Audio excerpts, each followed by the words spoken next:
Integrated circuit, छोटा सा chip जो उसके अंदर उसके दिमाग की तरह काम करता है। अब हमारा यहां पर कोशिश होगी कि वो चिप कैसे बनता है और कैसे काम करता है उसके बारे में जानकारी लें। इसको वीएलएसआई टेक्नोलॉजी बोलते हैं। क्यों वीएलएसआई टेक्नोलॉजी बोलते हैं इसको मैं समझाने की कोशिश करूंगा।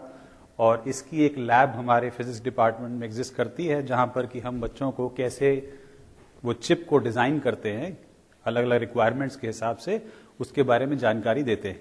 ठीक है, वीएलएसआई का मायने क्या है अभी थोड़ी देर में बताएंगे, लेकिन मोटे तौर पे ये वो काला सा छोटा सा चिप जो कि किसी भी कैलकुलेटर में या आईपॉड, आईपैड या मोबाइल फोन में लगाया जाता है, जिसके बिना वो सर्किट काम नहीं कर सकती।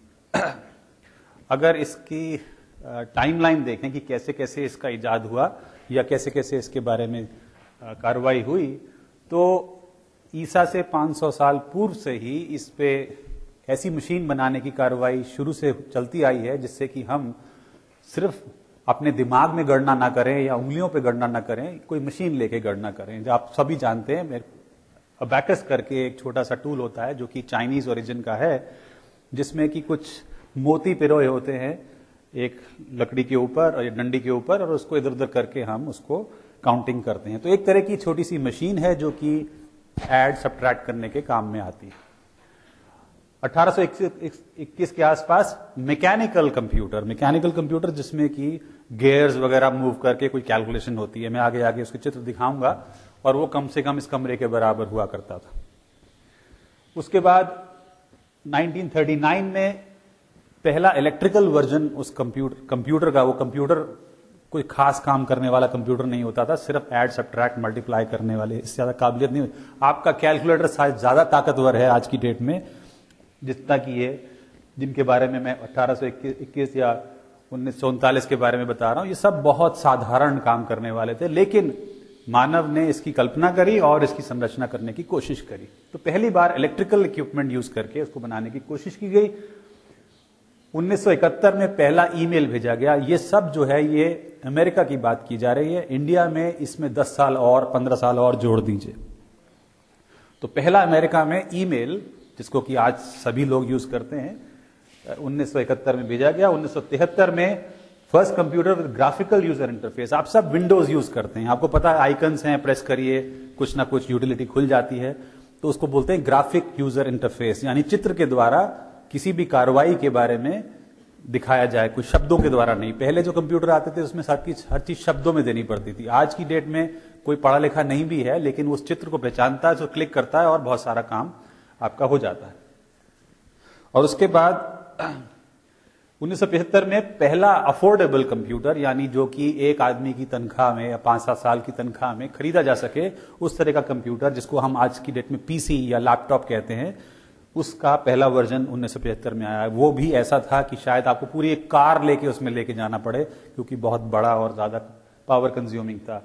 1983 में अमेरिका में इंटरनेट का इजाद हुआ, जहां की कंप्यूटर से कंप्यूटर पे बातचीत की जा सकती है। इंटरनेट, ऐसे आप समझते होंगे, एक ऐसा मैकेनिज्म है जिससे कि हम किसी भी कंप्यूटर से बिना बताए कि कौन से और दूसरे कंप्यूटर से बात करनी है, अपना मैसेज भेज सकते हैं। वो कंप्यूटर कहीं भी हो सकता है, बगल में या अमेरिका में, कोई खास फर्क नहीं पड़ता।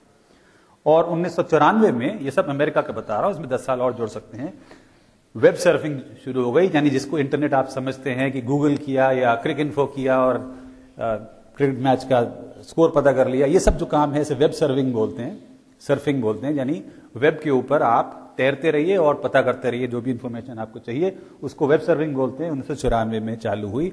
इसी में 10 साल जोड़ेंगे तो इंडिया के हिसाब से ये लागू हो जाता है। तो लगभग इस तरह से ईसा पूर्व से स्टार्ट होते हुए आज की डेट तक कंप्यूटर का प्रोग्रेस हुई है। अब ये पुराने चित्र में दिखाना चाहता हूं, जिसमें कि 1822 में इंग्लिश मैथमेटिशियन चार्ल्स बाबेज ने पहला स्टीम के द्वारा चलने वाला कंप्यूटर बनाने, या कैलकुलेटर से कह सकते हैं, बनाने की कोशिश की गई। और इसमें आप देख सकते हैं कितने सारे मैकेनिकल गियर्स वगैरह लगे हुए हैं, और इसमें चलने में आवाज भी होती होगी, समय भी लगता होगा, और कैलकुलेशन शायद दिमाग से तेज जाता होगा, लेकिन इसमें समय लगता होगा। लेकिन पहली कोशिश हुई जिसके द्वारा किसी मशीन के द्वारा ये ऑटोमेटिक तरीके से कैलकुलेशन हो सके। इसी तरह से वो भी एक मशीन है, चार्ल्स बाबेज की चित्र है। इलेक्ट्रॉनिक वर्जन उसी चीज का ये क्रिएट किया गया। आप देख सकते हैं कि काफी बड़ी दीवार के ऊपर इस कंप्यूटर को बनाया गया, और इस कंप्यूटर को, जिस तरह का कंप्यूटर दिखाई दे रहा है, उसको उठा के ले जाना, इधर उधर कहीं ले जाना बड़ा मुश्किल काम है। एक भी तार हिल गई तो सारा काम रुक जाएगा। इसी का फर्क, इसी में जो VLSI डिजाइन है उसमें कुछ काम करने की कोशिश। एलन ट्यूरिंग बहुत फेमस नाम है कंप्यूटर युग में, और इन्होंने इलेक्ट्रॉनिक कंप्यूटर के बारे में ज्ञान दिया। जो पहले इलेक्ट्रॉनिक कंप्यूटर होते थे उसमें जो इक्विपमेंट यूज होता था वो आप देख सकते हैं कि ये इक्विपमेंट है। अगर आप नहीं पहचानते तो मैं बता सकता हूं कि इसमें ये बहुत सारे रेजिस्टेंसेस हैं, डायोड्स हैं, कैपेसिटेंसेस हैं, और ये वैक्यूम ट्यूब्स हैं जिन्हें कि ट्रांजिस्टर्स भी बोलते हैं। वैक्यूम ट्यूब शायद आपने कभी देखा नहीं हो, लेकिन 3 शब्दों का नाम जरूर सुना होगा, कैथोड, एनोड और ग्रिड। तो जब कैथोड और एनोड लगाते हैं तो उसके बीच में इलेक्ट्रॉन की धारा प्रवाहित होती है, और अगर बीच में कोई इलेक्ट्रोड लगा के हम उसको पॉजिटिव या नेगेटिव देके उस धारा को तेज या धीरे कर सकते हैं तो उसको कंट्रोलर या ग्रिड कहते हैं। तो धारा को तेज करें या धीरे करें और ग्रिड के ऊपर कंट्रोल करके हम चेक कर सकते हैं। एनोड कैथोड का काम केवल इलेक्ट्रॉन की धारा को एक से दूसरी तरफ लेके जाना है। तो एक तरह से जो बीच का पार्ट है, ग्रिड जिसे बोलते हैं, जिससे कि हम धारा को तेज या धीरे करते हैं, वो एक ट्रांजिस्टर का काम करता है। जब धारा धीरे चलती है तो हम कहते हैं रेजिस्टेंस बढ़ गया, और जब धारा तेज चलती है तो हम कहते हैं रेजिस्टेंस घट गया। तो इसका मतलब क्या हुआ, ये ट्रांजिस्टर हुआ या ट्रांसफॉर्मेशन ऑफ रेजिस्टर हुआ। यानी कभी रेजिस्टेंस बढ़ा लिया, कभी रेजिस्टेंस घटा लिया। और अगर ये रेजिस्टेंस सडनली बढ़ा दिया, सडनली घटा दिया, तो एक स्विच की तरह काम करता है कि धारा कभी प्रभावित हो रही है और कभी नहीं हो रही है। तो इस स्ट्रक्चर को, जिसे हम वैक्यूम ट्यूब्स भी कहते हैं, इसको ट्रायोड वॉल भी कहते हैं, ये एक ट्रांजिस्टर यानी स्विच की तरह यूज होता है। तो ये स्विच लगे हुए हैं और ये बहुत सारी तारें और कंपोनेंट्स लगे हुए हैं। ये केवल एक स्लॉट है और ऐसे हजारों स्लॉट लगा के कंप्यूटर तैयार होता है। तो आप समझ सकते हैं कि एक एक वैक्यूम ट्यूब कम से कम 100-100 ग्राम की होती है, तो ये कम से कम कई किलो का ये छोटा सा स्ट्रक्चर होगा। इन्हीं तरह के बहुत सारे स्लॉट्स को जोड़कर ये कंप्यूटर तैयार किया गया, जिसको कि पहला प्रोफेशनल कंप्यूटर कह सकते हैं, ENIAC 1946 में, जिसको कि first general purpose electronic computer का नाम दिया जा सकता है। यह भी कंप्यूटर आपके आज के अच्छे कैलकुलेटर से कम ताकत रखता था, जबकि आप देखिए साइज कितना बड़ा है, और शायद पूरे हॉल में एक आएगा, और इसको पावर देने के लिए आपको एक बड़ा जनरेटर या एक पावर स्टेशन लगाना पड़ेगा, तब जाके ये काम कर सकता है। तो फिर इसमें बदलाव कैसे आया? बदलाव इस तरह से आया कि पहले वैक्यूम ट्यूब यूज होती थी, उसके बाद ये वैक्यूम ट्यूब दिखाई दे रही है, वैक्यूम ट्यूब को छोटा कॉम्पैक्ट किया गया सेमीकंडक्टर यूज करके, और इसको ट्रांजिस्टर का नाम दिया गया। ये ट्रांजिस्टर है, इसमें सेमीकंडक्टर यूज किया, यानी सिलिकॉन या जर्मेनियम यूज किया, और ये वैक्यूम ट्यूब है जिसमें कि वैक्यूम में इलेक्ट्रोड कैथोड लगा के स्विच बनाया गया। ये भी एक स्विच है, ये भी एक स्विच है, और ऐसे बहुत सारे ट्रांजिस्टर को इसके अंदर लगाने के बाद ये इंटीग्रेटेड सर्किट है, जिसे चिप कहते हैं, जो सभी इलेक्ट्रॉनिक इक्विपमेंट में आजकल लगाया जाता है। तो पहले सर्किट कुछ इतनी बड़ा सा ट्रांसफॉर्मर और इतने बड़े बड़े वैक्यूम ट्यूब्स, बहुत भारी, उठाने में मुश्किल, कांच का है, वैक्यूम है, जैसे ट्यूबलाइट है, टूट जाए तो बेकार, वो सारी समस्याएं इसके साथ हैं। बहुत ज्यादा झटका नहीं ले सकता, कुछ और ज्यादा नहीं कर सकता। उसको फिर उन्होंने ये वाली चीजें यूज करके, यानी ये सेमीकंडक्टर ट्रांजिस्टर यूज करके एक पीसीबी के ऊपर लगाया, और ये कुछ पहले से ज्यादा हल्का हुआ और ज्यादा मैनेजेबल है। ये अगर गिर भी जाए तो शायद ज्यादा इतना नुकसान ना हो, लेकिन इसका तो झटका लगने पे भी नुकसान हो सकता है। लेकिन ये भी लोगों को पसंद नहीं आया, उन्होंने कहा इसमें भी मुश्किल आती है, टूट सकता है, गिर सकता है, बिखर सकता है, इसको सबको बांध के एक छोटे से पोर्शन में पैक कर दिया जाए, जिसे कि इंटीग्रेटेड सर्किट कहेंगे। तो फिर यहां से चले यहां से चले यहां पर, फाइनली इंटीग्रेटेड सर्किट बन गई। अब इस इंटीग्रेटेड सर्किट में इतनी ज्यादा नंबर ऑफ वैक्यूम ट्यूब्स या ट्रांजिस्टर्स जोड़ दिए गए हैं कि जैसे कि 10 करोड़ छोटे छोटे पीसेस इसके अंदर डाल दिए गए। जब 10 करोड़ लोग किसी सिटी में होते हैं तो उस सिटी में बहुत सारे काम हो सकते हैं, बहुत बड़े बड़े काम किए जा सकते हैं। 10 करोड़ मिलकर, 10 करोड़ की जनता आपके आगरा में है, सारे आगरावासी मिलकर अगर कोई काम करें, जैसे हम लोग खेत में काम करते हैं, तो बहुत बड़े बड़े काम हो सकते हैं। इसी तरह से बहुत सारे ट्रांजिस्टर्स को अगर इस छोटे से पोर्शन में डाल दिया जाए तो इसमें बहुत ताकत आ सकती है और आप बहुत सारे काम इससे ले सकते हैं। यही एक पर्पस है इंटीग्रेटेड सर्किट बनाने का। अभी तो आप शायद यूज टू नहीं है, लेकिन इलेक्ट्रॉनिक्स जब आप पढ़ेंगे या कहीं जाएंगे, बहुत सारे लोग प्रोजेक्ट्स बनाते हैं अपने एग्जीबिशंस वगैरह के लिए, वो देखते हैं कि बहुत सारे कंपोनेंट्स, ये सारे आईसीज हैं, ये सारे ट्रांसफॉर्मर्स, आईसी, कैपेसिटर, रेजिस्टेंसेस वगैरह हैं और इनको तारों से जोड़ा गया, तो लगभग एक जंगल सा बन गया। इसमें से एक भी तार अगर टूट जाए तो फिर आपको ये नहीं पता कि कौन सी तार कहां से जुड़ गई। इसको ढूंढना, समझना और जोड़ना बहुत ही मुश्किल काम है। इसलिए ये फ्रेजाइल है, यानी बड़ा डिफिकल्ट है। इसको जहां रखा है वहां तो यूज हो सकता है, लेकिन इसको उठा के कहीं ले जा नहीं सकते। आप अपना मोबाइल फोन बड़े आसानी से यूज करते हैं, पटक भी देते हैं तो कोई खास फर्क नहीं पड़ता। सस्ता इतना हो गया कि कोई फर्क नहीं पड़ता। ये सारा इसलिए हुआ क्योंकि इंटीग्रेटेड सर्किट्स बन गई। इस सर्किट को इतना सुदृढ़ बनाया गया कि इसमें कोई ज्यादा नुकसान ना हो, थोड़ी बहुत तोड़ फोड़ या उतार चढ़ाव से। तो मैं कुछ अच्छा दिखाना चाह रहा हूं कि पहले इतना कॉम्पैक्ट बनाया गया कि आसानी से ले जाया जा सके, लेकिन फिर भी इसमें वैक्यूम ट्यूब्स लगे हुए हैं, रेजिस्टेंस कैपेसिटेंसेस लगे हैं, ट्रांसफार्मर लगे हुए हैं, और ये फिर भी बहुत भारी है, हालांकि छोटा कर दिया गया। उसके बाद प्रिंटेड सर्किट बोर्ड आए, जिसके एक बोर्ड के ऊपर बहुत सारे कंपोनेंट्स को सोल्डर कर दिया गया और इसको फिर भी मैनेजेबल बनाया गया। बाद में इसको मिनिचराइज करके एक इंटीग्रेटेड सर्किट में रिड्यूस कर दिया गया। तो ये है आज की टेक्नोलॉजी जो कि अवेलेबल है। किसी एक साधारण से चिप के अंदर, यानी जो कि 30 साल पुराना चिप हो, इस तरह की सर्किट सब अंदर ही अंदर बनी हुई है। कैसे बनती है मैं भी आपको बताऊंगा, लेकिन ये सब बनी हुई है। इसको बनाने के बाद सील कर देते हैं। सील करने के बाद वो चिप कहलाता है। उसको आप पटकिए, जो मर्जी करिए, उसमें कोई असर नहीं होने वाला, क्योंकि वो कंप्लीटली उसमें सील हो गया। ठीक है, तो ये जो तारें हैं ये इसको बाहरी दुनिया से कनेक्ट करती हैं, बाकी सारी सर्किट इसके अंदर है। ये बहुत पुराना इंटेल का 1971 का एक चिप है, जो कि साधारण काम करता है, कोई ज्यादा पावरफुल काम नहीं करता। अगर आज के इंटीग्रेटेड सर्किट को देखा जाए तो ये इंटीग्रेटेड सर्किट है, और ये एक 50 पैसे या 1 रुपए का कॉइन है। उसके हिसाब से देख सकते हैं कि कितना छोटा, 1.5 सेंटीमीटर बाय 1.5 सेंटीमीटर में कम से कम 1 से 10 करोड़ ट्रांजिस्टर, यानी छोटे छोटे स्विचेस आसानी से डाले जा सकते हैं। ये जो रंगीन कलर आपको दिखाई दे रहा है, ये कलर नहीं है, ये सर्किट के अलग अलग फॉर्म्स हैं जो कि इसके अंदर डाले गए हैं।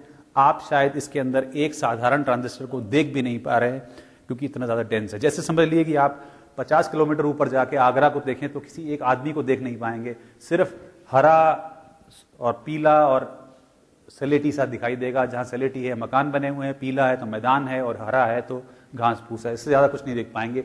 उसी तरह से आपको यहाँ पर अलग अलग कलर्स में अलग अलग तरह की सर्किट्स दिखाई दे रही हैं। इंडिविजुअल ट्रांजिस्टर आप इसमें देख नहीं सकते, क्योंकि ये बाल में, एक बाल की जो मोटाई होती है उसमें भी 100 ट्रांजिस्टर आ जाते हैं। इतना छोटा ट्रांजिस्टर होता है। तो अगर शब्दों में देखा जाए तो इसका इजाद वीएलएसआई का, जो मैं अभी फिर बताऊंगा वीएलएसआई का मायने क्या है, नीचे आके वीएलएसआई समझ में आएगा क्या है। तो 1940 के आसपास एक ट्रांजिस्टर, इंटीग्रेटेड सर्किट या सेमीकंडक्टर का ट्रांजिस्टर जर्मेनियम या सिलिकॉन लेके बनाया गया बेल लैब्स में, अमेरिका में। 1950 में पहला इंटीग्रेटेड सर्किट, जिसमें कि 4 से 6 ट्रांजिस्टर लगे हुए थे, को एक फ्लिप फ्लॉप बोलते हैं। मुझे नहीं पता आप फ्लिप फ्लॉप जानते हैं कि नहीं जानते। फ्लिप और फ्लॉप का मतलब है कभी इसमें 0 होगा और कभी इसमें 1 होगा। जब आप उसे इनपुट देंगे तो 0 में चला जाएगा, और जब आप उसे इनपुट देंगे तो वो 1 स्टेट में चला जाएगा। जैसे कि स्विच होता है, कभी आपने प्रेस किया तो ऑन हो गया, और कभी आपने प्रेस किया तो ऑफ हो गया। ऑफ है तो ऑफ ही रहेगा, ऑन है तो ऑन ही रहेगा। जब आप चाहेंगे तो चेंज करेंगे।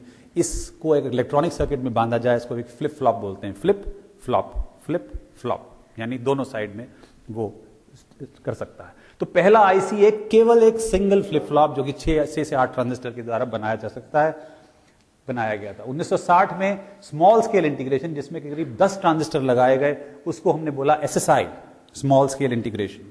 फिर 1960 के लगभग अंत में 100 ट्रांजिस्टर एक चिप पे डाले गए, बहुत बड़ी बात थी, और उसको बोला गया मीडियल स्केल इंटीग्रेशन।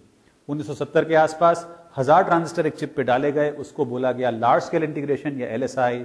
और फिर 1980 के आसपास 10,000 से ज्यादा ट्रांजिस्टर एक चिप के ऊपर डालने की पॉसिबिलिटी आई, और लोगों ने उसको कह दिया VLSI, very large scale integration. बहुत अधिक मात्रा में किसी एक छोटे से चिप के ऊपर ट्रांजिस्टर डाल के उनको कनेक्ट किया जाए, इस टेक्नोलॉजी को वीएलएसआई बोलते हैं, वेरी लार्ज स्केल इंटीग्रेशन।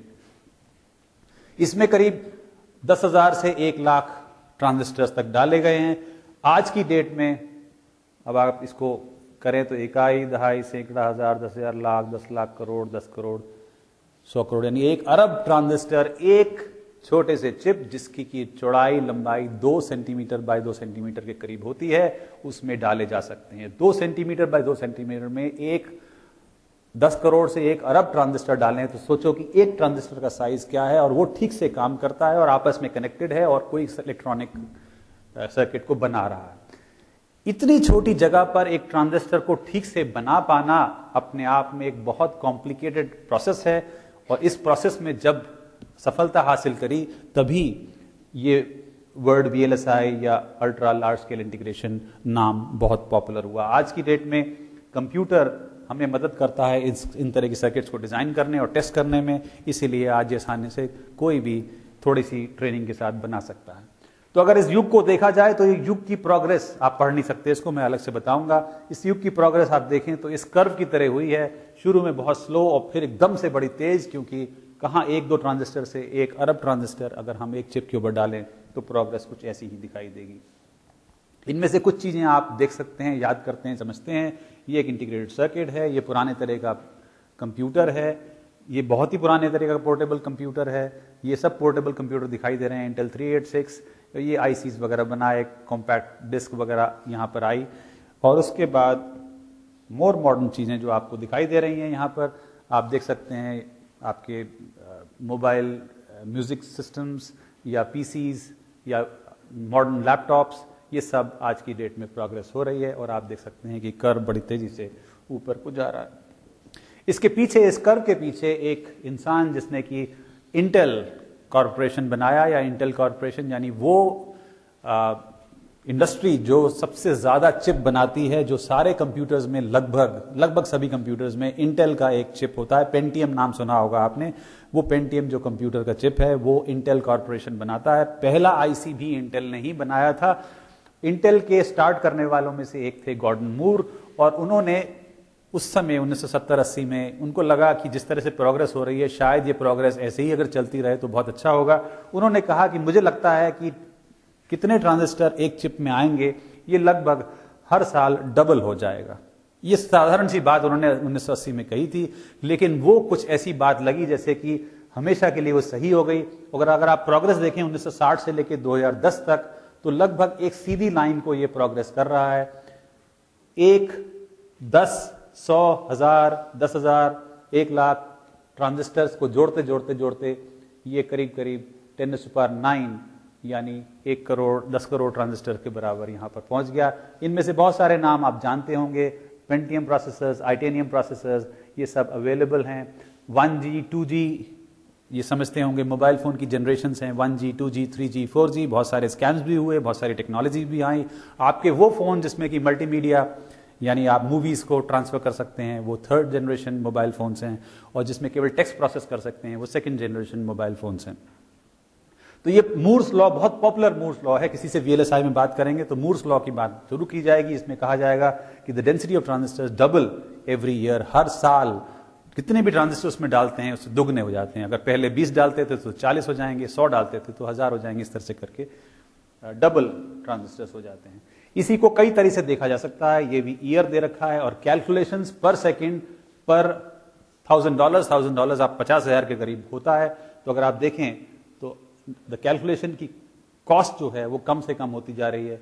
ज्यादा कैलकुलेशन कर सकते हैं उसी 50,000 रुपए के अंदर आज की डेट में, और ये प्रोग्रेस हुई है वैक्यूम ट्यूब से लेके इंटीग्रेटेड सर्किट्स की वजह से। अगर और भी आप देखना चाहें तो मूर्स लॉ 1965 में बताया गया। ट्रांजिस्टर प्राइस पर यूएस डॉलर कैसे कैसे कम हुआ। पहले $10 का एक ट्रांजिस्टर पड़ता था, यानी $10 का मतलब 500 रुपए का, और अब आप देख सकते हैं कि इतना कम कॉस्ट इसकी आ गई है कि ये कहा जाता है कि एक ट्रांजिस्टर की जो कॉस्ट है अखबार में छपे हुए किसी एक लेटर के बराबर होगी। एक अखबार 3 रुपए या 4 रुपए का आता है, उसमें एक लेटर की क्या कीमत होगी आप सोच सकते हैं। 1 रुपए के 10 लाख में भाग के बराबर होगी, क्योंकि इतने सारे लेटर्स उसमें होते हैं, ABCD कितने सारे लेटर्स होंगे। एक ट्रांजिस्टर की कॉस्ट लगभग एक छपे हुए अखबार के लेटर के बराबर होगी, जबकि अखबार 3 रुपए का आता है। अगर ट्रांजिस्टर के साइज की बात करें तो आप देख सकते हैं कि ट्रांजिस्टर का साइज माइक्रोमीटर्स में, यानी 1 मीटर का 1 मिलीमीटर का 1000वां हिस्सा 1 माइक्रोमीटर के बराबर होगा। और आप देख सकते हैं कि 1970 में ये 10 माइक्रोमीटर के बराबर था, 2020 में ये लगभग 1 माइक्रोमीटर का भी 100वां हिस्से तक छोटा रह जाएगा। ऐसे एक प्रोग्रेस हुई है इसकी, और लगातार आप देख सकते हैं कि एक स्ट्रेट लाइन को फॉलो कर रहे हैं, जिसको कि अगेन मूर्स लॉ की तरह से समझा जा सकता है। ट्रांजिस्टर पर chip in terms of millions, यानी 10 लाख के काउंट के हिसाब से अगर आप देखें तो 1970 से लेके आज की डेट तक ट्रांजिस्टर का नंबर जो है वो लगातार एक सीधी लाइन की तरह बढ़ा जा रहा है। ये भी मूर्स लॉ का ही एक वर्जन है। स्पीड अगर देखें, सीपीयू आज का जो कंप्यूटर आता है वो 3 गीगाहर्ट्ज टू 4 गीगाहर्ट्ज के आसपास आता है, तो आप करीब करीब यहां पर आ गए। ये 4 सीपीयू ये 3 to 4 गीगाहर्ट्ज के आसपास आ गया। 2000 से 2010 के आसपास ये स्पीड आ रही है। तो स्पीड भी आप देख रहे हैं कि लगातार बढ़ती जा रही है। साइज ट्रांजिस्टर का छोटा होता जा रहा है, नंबर ऑफ ट्रांजिस्टर बढ़ते जा रहे हैं। जो डिले है, यानी एक ट्रांजिस्टर एक इनपुट लेता है और फिर एक आउटपुट देता है, उसमें जो डिले है पिको सेकंड्स में 10⁻12 सेकंड्स के हिसाब से अगर काउंट किया जाए तो उसमें भी गिरावट आ रही है। बड़े ट्रांजिस्टर से छोटे ट्रांजिस्टर की तरफ ये लगातार फास्टर से फास्टर होते जा रहे हैं और आपको ज्यादा से ज्यादा स्पीड मिलती जा रही है। स्विचिंग एनर्जी, यानी एक 0 से 1 से 0 जाने में जो एनर्जी लगती है, वो भी एनर्जी अगर आप देखें, बड़े ट्रांजिस्टर में ज्यादा एनर्जी, छोटे ट्रांजिस्टर में कम एनर्जी कंजम्पशन भी कम होता जा रहा है। आपका मोबाइल फोन 10 साल पहले 15 मिनट की चार्ज, हर 15 मिनट का चार्ज करना पड़ता था, आज की डेट में 3 दिन या 4 दिन के बाद चार्ज करना पड़ता है। इससे पता लगता है कि उसमें पावर कंजम्पशन कम से कम होता जा रहा है। आपका एक कैलकुलेटर में एक सेल 1 साल चल जाता है, कई कैलकुलेटर में तो सोलर एनर्जी से ही काम चल जाता है। इससे पता लग रहा है कि आपकी जो एनर्जी की रिक्वायरमेंट है वो कम होती जा रही है। ये एक स्ट्रक्चर मैंने यहां पर दिखाया जो सेमीकंडक्टर में बनाए हुए ट्रांजिस्टर का सर्किट है। आपको नहीं समझ में आएगा इसमें क्या है, लेकिन आप ये तो समझ ही रहे हैं कि ये एक बिल्डिंग की तरह कुछ चीजें खड़ी हैं, कुछ चीजें लेटी हैं, कुछ नीचे हैं, कुछ ऊपर हैं, इन सबको बनाना है। तो कई बार इंटीग्रेटेड सर्किट डिजाइन को कुछ ऐसा भी कहा जाता है कि एक पूरी सिटी का प्लान बनाना है। सिटी बनाने में क्या मुश्किल काम है, बहुत सारे मजदूरों को लगाओ, ईंट से ईंट जोड़ के बना देंगे, लेकिन ये ऐसे नहीं बनाना। आपको इस जमीन से 50 किलोमीटर ऊपर जाके ऊपर से ईंटें फेंकने हैं, सीमेंट फेंकना है और चंबल सेंध फेंकनी है और अपने आप जाके सेट होकर दीवारें बन जाए, छत बन जाए। क्या ऐसा हो सकता है? यही चीज आपको करनी होगी वीएलएसआई टेक्नोलॉजी में, क्योंकि इतने छोटे साइज में कोई आदमी जाके वहां पर सामान या चित्रों को बना नहीं सकता। ये साइज यहां से यहां तक 1 माइक्रोमीटर का 100वां हिस्सा है, यानी एक बाल में 10,000 यानी ऐसे चीजें आ जाएंगी। इतनी चौड़ाई इसकी है, आप आंख से देख भी नहीं सकते। और इस चीज को बनाने के लिए आपको अगर बनाना है तो आप वहां पर मजदूर बैठ के बना नहीं सकते, आपको ऊपर से सामान फेंकना होगा और अपने आप ही बनना होगा। ये कैसे पॉसिबल है? यही चीज है। ये एक्चुअल बनी हुई इंटीग्रेटेड सर्किट का डिजाइन है। आप देख सकते हैं कि कितनी एलोबरेट तरीके से पूरा का पूरा काम किया गया, जैसे कि कोई बिल्डिंग बनाने वाले आर्किटेक्ट ने पूरा डिजाइन किया हो। कौन सी तार कहां जाएगी, कौन सी चीज कहां कनेक्ट करेगी, ये सारी चीजें इसमें दिखाई गई हैं। जो टेक्निक इसमें यूज की जाती है उसे कहते हैं फोटोलिथोग्राफी। फोटोलिथोग्राफी यानी पत्थर को काट के मूर्ति बनाना, जो प्रोसेस है इसको लिथोग्राफी बोलते हैं। अगर लाइट को यूज करके ये काम किया जाए, स्टेंसिल यूज करके ये काम किया जाए, जैसे कि बाटिक प्रिंटिंग में भी होता है और स्टेंसिल वगैरह यूज करके भी करते हैं, तो इसको फोटोलिथोग्राफी बोलेंगे। तरीका क्या होगा? इस सरफेस के ऊपर आपको ये बनाना है, तो क्या करेंगे आप? इस सरफेस के ऊपर एक ऐसा मटेरियल डालेंगे जिसे बोलेंगे फोटोरेसिस्ट, यानी जैसे कि कैमरे की फिल्म में एक ऐसा मटेरियल होता है जो रोशनी पड़ने पर वो अपना कलर चेंज कर लेता है। तो इस तरह के फोटोरेसिस्ट लगाएंगे। फोटोरेसिस्ट लगाने के बाद इसके ऊपर मास्क लगाएंगे और इसके ऊपर लाइट डालेंगे। जहां से लाइट पास हो जाएगी उसमें मटेरियल कुछ और केमिकल हो जाएगा और बाकी जगह कुछ और हो जाएगा। फिर इसको एक केमिकल लगा के धो देंगे, तो ये कवर यहां पर आ गया और ये चीज ओपन हो गई। अब इसमें एसिड डाल के हम इस चीज को गला लेंगे, यहां से हटा देंगे और फिर ऊपर वाला मटेरियल हटा देंगे, तो ये चीज क्रिएट हो गई। इसके लिए हमें कोई हाथ लगाने की जरूरत नहीं है, स्टेंसिल लगाना है, ऊपर से लाइट डालनी है, एसिड में धोना है और उसके बाद तैयार हो जाएगा। तो ये टेक्निक यूज की जाती है, इसे कहते हैं फोटोलिथोग्राफी। जो मटेरियल यूज किया जाता है इसको यूज करने के लिए, वो 4th ग्रुप, पीरियोडिक टेबल का 4th ग्रुप के एलिमेंट्स हैं। सिलिकॉन, जर्मेनियम, कार्बन, आपको पता है डायमंड क्रिस्टलाइन फॉर्म में होता है। ये बैड कंडक्टर है, लेकिन सिलिकॉन और जर्मेनियम सेमीकंडक्टर हैं, अर्धचालक हैं, यानी जब चाहो इनको चालक बना लो और जब चाहो इनको इंसुलेटर बना लो या कुचालक बना लो। इसी तरह से एक इंटीग्रेटेड सर्किट में आपको क्या क्या चीजें होती हैं? 3 चीजें होती हैं। ऐसी सरफेस जिसमें कि करंट फ्लो नहीं हो सकता, ऐसी तारें जहां पे करंट जा सकता है, और ऐसी डिवाइसेस जो कि स्विच की तरह काम कर सकती हैं। तो ऐसा मटेरियल जो कि तीनों तरह काम कर सकता है, कुचालक की तरह, चालक की तरह और स्विच की तरह, वही मटेरियल सूटेबल है। सिलिकॉन और जर्मेनियम ऐसे मटेरियल हैं जिनको कि हम अगर इसमें कोई इंप्योरिटी ना डालें तो ये कुचालक, इसमें इंप्योरिटी डाल दें बहुत अधिक मात्रा में तो चालक, और अगर इसमें पी और एन टाइप की इंप्योरिटी डाल दें तो ये एक स्विच की तरह काम करने लगता है। तो यानी इसमें इंप्योरिटी डालिए ना डालिए, इसका बिहेवियर चेंज हो सकता है और हम इससे कोई भी काम ले सकते हैं। तो इसीलिए ये सिलिकॉन और जर्मेनियम काफी यूजफुल मटेरियल्स हैं। वैसे एक क्रिस्टलाइन फॉर्म में एग्जिस्ट कर सकते हैं। आप देख सकते हैं हर एटम से बराबर दूरी पर दूसरा एटम है, ये क्रिस्टलाइन फॉर्म में। जब ये क्रिस्टलाइन फॉर्म में होते हैं तभी ये एक कुचालक की तरह काम करेंगे, अदरवाइज पाउडर के फॉर्म में ये चालक की तरह काम करेंगे। जैसे कि डायमंड भी कार्बन है, ग्रेफाइट भी कार्बन है। ग्रेफाइट पेंसिल है जिसको कि रगड़ने पर वो लिखती है, लेकिन डायमंड से आप कांच को काट सकते हैं। तो क्रिस्टलाइन फॉर्म में वो हार्ड हो जाता है और कंडक्ट नहीं करता, लेकिन ग्रेफाइट फॉर्म में वो कंडक्ट करता है। हर बैटरी में एक काली सी रॉड होती है, वो कार्बन की रॉड होती है, वो कंडक्टिंग है। तो कार्बन कंडक्टिंग भी है, कार्बन इंसुलेटिंग भी है। कार्बन से आप किसी भी तरह से काम ले सकते हैं। इस तरह सिलिकॉन भी जब चाहे कंडक्टर हो जाता है, जब चाहे नॉन कंडक्टर हो जाता है, उसमें इंप्योरिटी डालने पर। तो जरूरत इस बात की है कि हम सबसे पहले एक इंसुलेटिंग मटेरियल लें और उसमें कंडक्टर बनाएं, तभी तो काम बन सकता है। तो शुरू में हमें एक क्रिस्टलाइन मटेरियल लेना पड़ेगा और उसमें इंप्योरिटी डाल के उसको कंडक्टर बनाना पड़ेगा। तो क्रिस्टलाइन मटेरियल लेना सबसे डिफिकल्ट है, क्योंकि सिंगल क्रिस्टलाइन मटेरियल कहीं पर दुनिया में मिलता नहीं है। पाउडर के फॉर्म में मिलेगा, कार्बन भी ग्रेफाइट के फॉर्म में मिलेगा।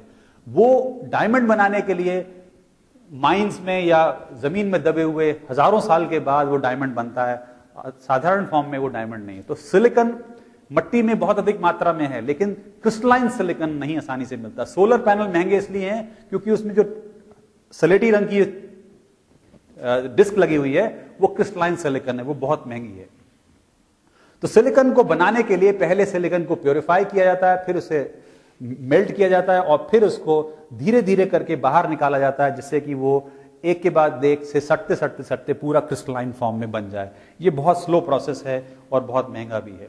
उसके बाद ये एक सिलेंडर की तरह बन जाता है। इस सिलेंडर में बहुत सारे स्लाइस काट काट के हम वो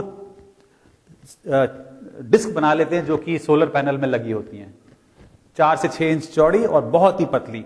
उनको बोलते हैं वेफर, जो उनको काट काट के बनाया जाता है। ये पूरा एक सिंगल क्रिस्टलाइन सिलिकॉन है। ये आरी है जिसको काटते जा रही है और काटने के बाद ये ऐसा दिखाई देता है, बिल्कुल स्मूथ, चमकता हुआ और बहुत ही पतला। इसकी मोटाई 1 मिलीमीटर के बराबर और इसकी चौड़ाई 12 इंच के बराबर करीब करीब होती है। तो इसको वेफर बोलते हैं। जैसे कि आपका पोटैटो वेफर जो होता है, जो चिप्स आप खाते हैं, बहुत ही फ्रेजाइल होता है, पतला और बहुत लंबा, आसानी से टूट जाता है। ठीक है, तो फिर इसको फिर सफाई करके हम इसको तैयार करते हैं। तैयार करने के बाद इसके ऊपर फोटोलिथोग्राफी की प्रोसेस के द्वारा बहुत सारे चिप्स बनाते हैं। ये एक चिप है और इसे बहुत सारी कॉपीज चिप की तैयार करी। इन चिप्स को फिर हम जैसे कि दिखाया गया 1961 में छोटा सा चिप बनाया गया उसी फोटोलिथोग्राफी के द्वारा।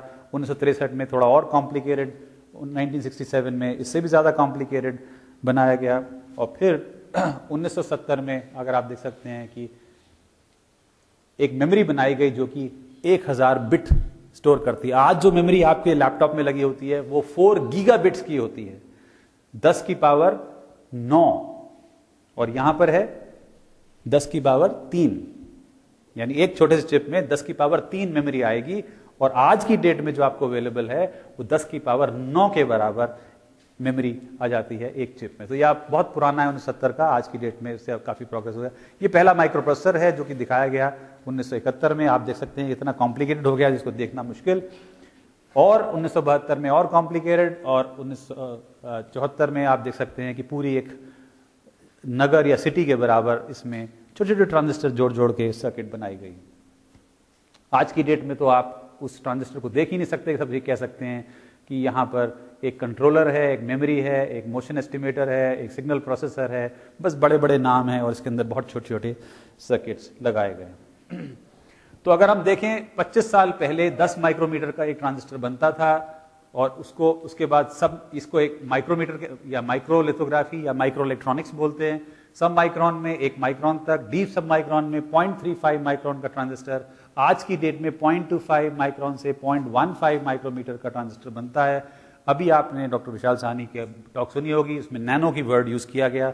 नैनोलिथोग्राफी जब की जाए तो 0.1 माइक्रोमीटर यानी 100 नैनोमीटर से छोटा साइज जब बनाते हैं तो हम उसका नाम नैनोलिथोग्राफी करते हैं। लेकिन अगर आप इस सब पूरी टेक्निक को देखें तो ये टेक्निक कैसी है, इतने बड़े पहाड़ को काट काट के छोटी सी एक बॉल या एक मूर्ति बनाई जाए। इसको बोलते हैं लिथोग्राफिक प्रोसेस। काट काट के यानी तराश के छोटी सी चीज बनाई जाए। आदमी कहते हैं कि इतना बड़ा पहाड़ काट के इतनी छोटी चीज बनाई, क्या हम एटम को जोड़ जोड़ के इतनी बड़ी चीज नहीं बना सकते? बना सकते हैं, और उसका नाम है नैनो टेक्नोलॉजी। तो आज की डेट में हम जो प्रोसेस यूज कर रहे हैं, पहाड़ को काट के मूर्ति बना रहे हैं। लोग कहते हैं ऐसा क्यों करते हैं, एटम को जोड़ के मूर्ति क्यों नहीं बना सकते? वो प्रोसेस जो है वो नैनो टेक्नोलॉजी है, क्योंकि साइज अब इतना छोटा हो गया। एक एटम का साइज 1 एंगस्ट्रॉम, और 1 नैनोमीटर में 1000 एटम आ जाते हैं। तो फिर 100 नैनोमीटर में कुछ 10,000 या 20,000 एटम्स होंगे। 20,000 एटम्स को जोड़ना मुश्किल काम नहीं होना चाहिए। तो नैनो टेक्नोलॉजी एक ऐसा वर्ड है जो कि एटम को जोड़ जोड़ कर किसी आकृति को बनाने का काम हो, उसको नैनो टेक्नोलॉजी बोलते हैं। जब तक आप इंजीनियर बनेंगे, आप बढ़ेंगे, नैनो टेक्नोलॉजी अपने आप में क्रियान्वित हो जाएगी। आज की डेट में जो यूज करते हैं वो भी लिथोग्राफी यूज करते हैं, लेकिन जब तक आप बढ़ेंगे, नैनो टेक्नोलॉजी साधारण तरह से यूज की जाएगी। एक सबसे बड़ी प्रॉब्लम यह भी आ रही है कि जो मास्क है, इसको यूज जब हम करते हैं, इसके ऊपर रोशनी डालते हैं, तो ये रोशनी सीधे सीधे चित्र नहीं बनाती है, बल्कि फैल जाती है, और फैलने से इसकी परछाई जो है बहुत शार्प नहीं पड़ती है। तो फिर जो इस मास्क को हम बनाएंगे तो कुछ ऐसा बनेगा जो कि जो चाह रहे हैं वैसा नहीं होगा। ये स्टेंसिल चाहता है कि ऐसे बने, लेकिन बन रहा है ऐसा। इसी को बोलेंगे रेजोल्यूशन। अगर ये चित्र जैसा चाह रहे हैं वैसा ही बन जाए तो हम कहेंगे हाई रेजोल्यूशन, और अगर ऐसा ना बन पाए तो लो रेजोल्यूशन। और इसका नियम ये है कि न्यूमेरिकल अपर्चर यानी इसका साइज और लैम्डा जो कि वेवलेंथ हमने यूज करी है, यानी रोशनी का कलर जो यूज किया है, अगर ये दोनों बराबर हो जाएंगे तो रेजोल्यूशन पूरा हो जाएगा, और अगर वेवलेंथ छोटी होगी तो आसानी से काम हो जाएगा। कुछ इस तरह समझ सकते हैं कि इतने बड़े दरवाजे में अगर हम एक बड़ी बॉल को फेंकेंगे तो शायद साइड से टकरा जाए, लेकिन अगर हम एक छोटे से टीटी की बॉल को फेंकेंगे तो आसानी से पार हो जाएगी। तो जब बॉल का साइज उस दरवाजे के साइज के बराबर हो जाएगा तो साइड से टकरा सकती है, और अगर बॉल का साइज बहुत छोटा होगा दरवाजे के हिसाब से तो आसानी से पास हो सकती है। जो बॉल का साइज है वो रोशनी का कलर है यानी वेवलेंथ है, और जो साइज है वो न्यूमेरिकल अपर्चर है। तो न्यूमेरिकल अपर्चर जब वेवलेंथ के साइज के बराबर हो जाता है तो फिर जो उसकी शैडो है वो ठीक से नहीं बन पाती है।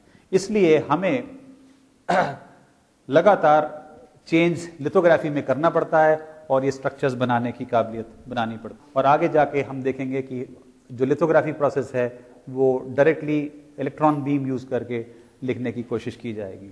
इसको भी मैं छोड़ता हूं। एक और चीज सबसे बड़ी प्रॉब्लम यह है कि जब हम इतने छोटे साइज की इलेक्ट्रॉनिक सर्किट्स बनाते हैं तो आपके हवा में जो कीटाणु हैं या बहुत सारे पार्टिकल्स हैं वो ऐसे दिखाई देते हैं कि किसी कांच के कमरे में बड़े बड़े पत्थर फेंक दिए जाएं। ये जो आपको दिखाई दे रहे हैं ये चीजें आपको आंख से नहीं दिखाई देती, क्योंकि ये पॉलन ग्रेन्स हैं, यानी जो फूल के ऊपर छोटे छोटे जो कण होते हैं जिसको कि मक्खी इधर से उधर ट्रांसफर करती है, पॉलन ग्रेन्स, पराग, ठीक कहा आपने, उसके कण आपको दिखाई दे रहे हैं, लेकिन इतने बड़े बड़े दिखाई दे रहे हैं। सिलिका के पार्टिकल्स या राख के पार्टिकल जो है यहां पर दिखाई दे रहे हैं, और कुछ सॉल्ट के पार्टिकल्स यहां पे दिखाई दे रहे हैं। साइज देख सकते हैं 2 माइक्रोन, 1 माइक्रोन, 10 माइक्रोन के आसपास, और हम सर्किट्स बना रहे हैं 0.1 या 0.01 माइक्रोन्स। तो ये इतने बड़े बड़े पत्थर दिखाई दे रहे हैं इतने छोटे बड़े कांच के ऊपर।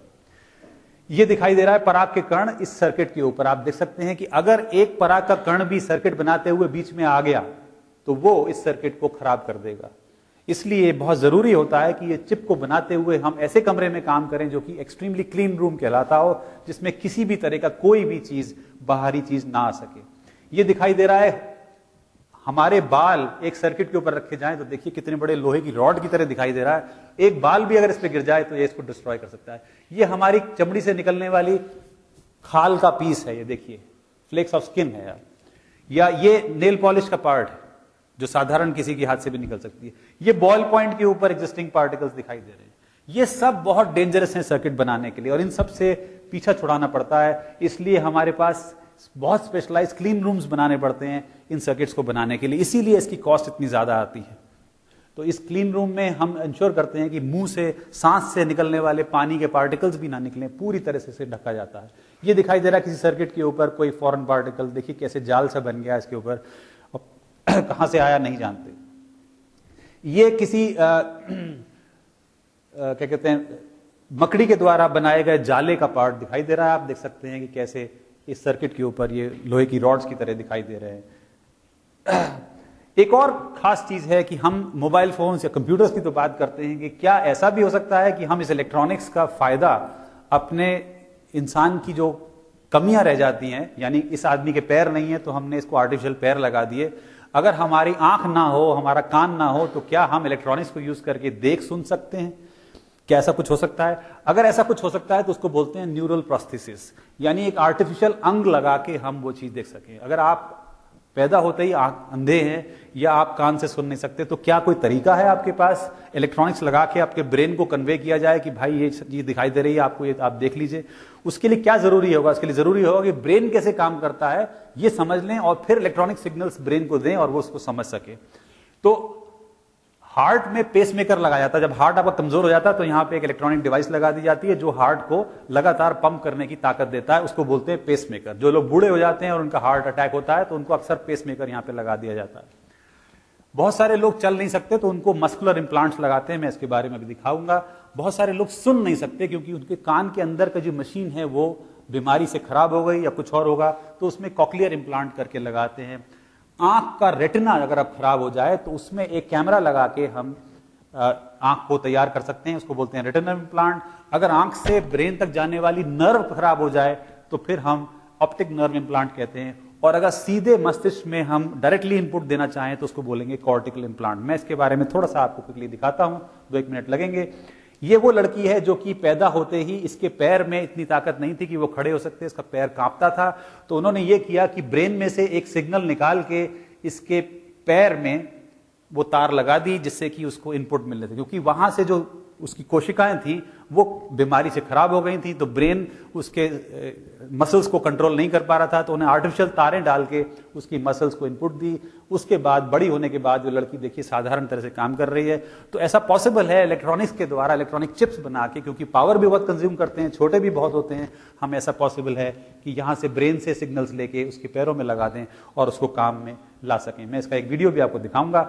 ये दिखाया है कि आंख के अंदर जो रेटिना है उसको हम एक कैमरा लगा के रिप्लेस कर सकते हैं। ये काम हो चुका है लैब्स में और अब धीरे धीरे करके हॉस्पिटल्स में अवेलेबल हो गया है।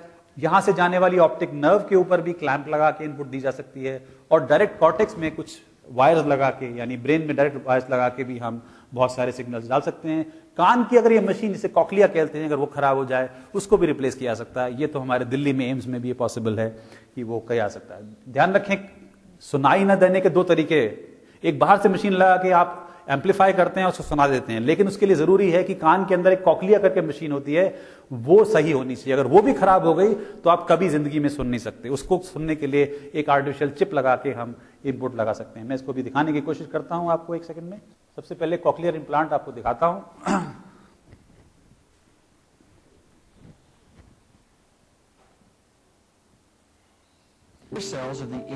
ये कॉक्लिया के अंदर ऐसे बाल होते हैं जो कि आवाज आने पर हिलते हैं और ये सिग्नल ब्रेन को पास करते हैं। तो ये सर्च करके पता किया गया।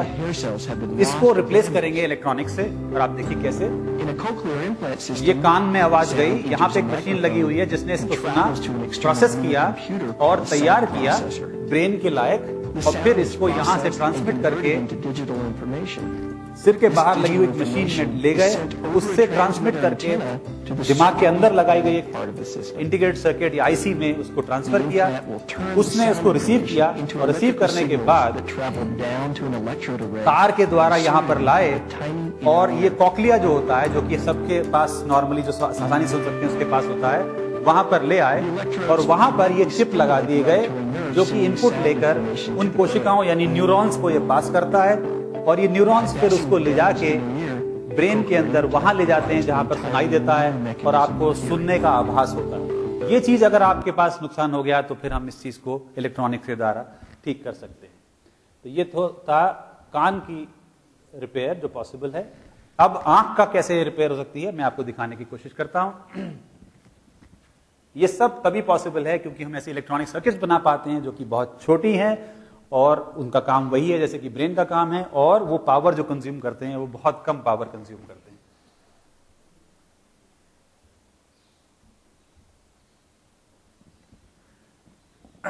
ऐसा दिखाई देता है आदमी को जब अंधा हो जाता है, उसको कुछ नहीं दिखता। तो क्या करते हैं कि एक चश्मा लगाते हैं, उसके अंदर एक इलेक्ट्रॉनिक चिप लगाते हैं। अगर आप साधारण देख सकते हैं तो ऐसे देखेंगे, और अगर आपको एक चिप लगा दिया जाए जो कि बहुत लो ग्रेड का हो तो आपको ऐसा आभास होगा कि कोई इंसान शायद खड़ा है लेकिन कुछ दिखाई नहीं दे रहा। अगर उस चिप में थोड़ी और प्रोग्रेस की जाए तो कुछ आपको ऐसा दिखाई देने लगेगा, और अगर थोड़ी सी और तरक्की की जाए तो फिर ऐसा दिखाई देगा। आज की टेक्नोलॉजी में इससे ज्यादा साफ कैमरे के द्वारा आप आर्टिफिशियल विजन नहीं क्रिएट कर सकते। करते क्या है, यहाँ पर एक कैमरा लगाएंगे, कैमरे के द्वारा हम इनपुट, यानी कैमरे लगे हुए हैं, यहाँ से इनपुट लेंगे और इसको इससे ट्रांसफर करते हैं। यहाँ पर हमने इंटीग्रेटेड सर्किट लगा रखा है जो कि इसको रिसीव करेगा। ये देखिए सर्किट यहाँ पर लगाया हुआ है, तो ये इमेज ई की यहाँ पर कॉल करेगी। देखिए इंटीग्रेटेड सर्किट है यहाँ पर, और यहाँ से फिर इनपुट जो है वो मस्तिष्क को भेजी जाएगी जो कि इसको रिजॉल्व करेगा। मैं और आपको थोड़ा सा दिखाता हूँ, एक मिनट की मूवीज हैं। इसमें एक ऐसा इंसान दिखाया गया जो कैमरे से देख रहा है, जैसे उदाहरण दे सकता है, लेकिन वो कैमरे से देखने की कोशिश कर रहा है कि अगर मैं अंधा होता और मुझे विजन दिया जाता तो मैं कैसे दिखाई देता। ये कैमरे से देखने की कोशिश कर रहा है। Replacing it with what scientists think will soon be possible for even those who don't have eyes. What I saw was pretty crude, a series of dots. But compared to seeing nothing, this could be. ये अपना normal vision छोड़ के वो देखना चाह रहा है जो कि आर्टिफिशियल विजन के द्वारा इंसान को दिखाई देगा। अब आपको दिखाया जाएगा। A familiar eye test gives a better idea of what the device helps जब आप आई its टेस्ट users करने जाते हैं तो आपको क्या दिखाई देता है, For the और अब totally इसको क्या दिखाई दे रहा है ये blind, दिखाएंगे। E doesn't stand for easy. But physicists and computer scientists are confident that by transmitting what a camera sees to electronics surgically implanted on the brain, they can recreate vision. The E emerges. This small black chip is what's critical. It's surgically implanted on the brain. Whatever the headset-mounted camera sees is sent to a processing unit, which translates it into simple patterns. Those are then wirelessly transmitted to the chip. Its electrodes stimulate the brain's neurons, creating an image of the brain without the need for any connections, biological or mechanical, to a patient's eyes, or indeed, इतने सारे electrode दिखाने पर आपको यही दिखाई दे सकता है। The beauty इससे of ज्यादा our करेंगे approach तो is ज्यादा अच्छी पिक्चर that बनेगी। on the surface of the brain at the back, there's in fact been कहने का मतलब है कि अगर आपका रेटिना खराब हो जाए और आप आर्टिफिशियल रेटिना लगाएंगे तो उसमें कितने डॉट्स से वो चित्र बनाएगा, उसके हिसाब से क्वालिटी आएगी। अगर डॉट्स कम हैं तो कम क्वालिटी का चित्र होगा, और ज्यादा डॉट्स हैं तो ज्यादा क्वालिटी का चित्र होगा। तो फिर ऐसा कोशिश की जा रही है ज्यादा से ज्यादा डॉट्स पास किए जाएं और ज्यादा क्लियर हो। तो देखिए इसको क्या दिखाई देगा, यहाँ इंसान है जो हाथ हिला रहा है, लेकिन इसके ब्रेन में जो इनपुट जा रही है वो कुछ ऐसी जाएगी। जिसको दिखाई नहीं देता उसको इतना भी दिखाई दे जाए तो बहुत बड़ी बात है। इसलिए इसको तरक्की कहा जाएगा और धीरे-धीरे इसमें where you can see people and objects moving around, you're getting a lot more information that you can never get from a cane or guide dog. जिसको बिल्कुल ना दिखाई दे रहा उसको इतना सा दिखाई दे जाए तो कम से कम वो अपना रास्ता ढूंढ सकता है, अपने आप को कहीं जा सकता है। ये वो लोग हैं जो किसी भी हालत में किसी भी तरीके से अपनी आंख से देख नहीं सकते कभी भी, क्योंकि उनके अंदर का ब्रेन का पार्ट सब खराब हो चुका है। एक बहुत अच्छा सा छोटा सा पार्ट और दिखाऊंगा जिससे कि आपको बड़ी खुशी होगी कि मेडिकल तरक्की कैसे इलेक्ट्रॉनिक्स के द्वारा हुई है। एक ऐसे इंसान को बारे में दिखाया जा रहा है जो कि जिसके हाथ बिल्कुल बेकार हो गए हैं और वो अपने हाथ से कुछ कप या पानी उठा के पी नहीं सकता, लेकिन उसके दिमाग में इच्छा तो है कि मैं ये करना चाहता हूं। उस इच्छा को इलेक्ट्रॉनिक सर्किट से कैप्चर किया और रोबोटिक आर्म में उसको ताकत दे दी। जब वो सोचता है कि रोबोटिक आर्म एक कप को उठा के मेरे पास लाए तो फिर वो मूव करता है और वो कप लाके उसको पिलाता है। As though they were reaching out themselves with their own limb, and the robotic एक लेडी है वो सोच रही है, उसके हाथ नहीं चल सकते, उसके हाथ बिल्कुल बेकार हो चुके हैं, लेकिन उसकी सोच को कैप्चर किया और कैप्चर करने के बाद इलेक्ट्रॉनिक सर्किट से रोबोटिक आर्म लगा के मूवमेंट कराया। इसमें काफी टाइम लगेगा सीखने में, लेकिन उसके बाद ये ताकत आ जाती है। function the same way years after that original injury. It is possible for people to use their thoughts to control devices, either a computer or a robotic arm. To the outside, a computer translator converts the pattern of pulses into something that is a command. ये देखिए robotic arm धीरे-धीरे practice कर रहे हैं कि कैसे इस चीज को पकड़ा जाए। शुरू में मूवमेंट बहुत स्लो है, खराब है, लेकिन धीरे-धीरे इंप्रूव हो जाए। Something that when all of us saw it for the first time. ये कह रहे हैं कि हमें बड़ी खुशी हुई जब इस लेडी ने पहली बार एक कॉफी का मग उठा के अपने मुंह तक ले गई और उसे पी के दिखाया, सिर्फ सोचने से। And that was the first time in nearly 15 years that she had picked up anything and been able to drink from it solely of her own volition. There was a moment of true joy, true happiness. खुशी उसको हो रही है कि मेरे हाथ नहीं चल रहे थे, मुझे एक नया हाथ मिल गया जिससे कि मैं I think an important advance in the entire इसने लेके इसको वापस field रखा. of brain-computer interfaces, that it was really a moment where we helped somebody do something that they had wished to do for देखिए वो scientist भी बड़ा खुश होता है इसको देख के कि देखिए मेरी तरक्की से This is the culmination of more than a decade of work, beginning with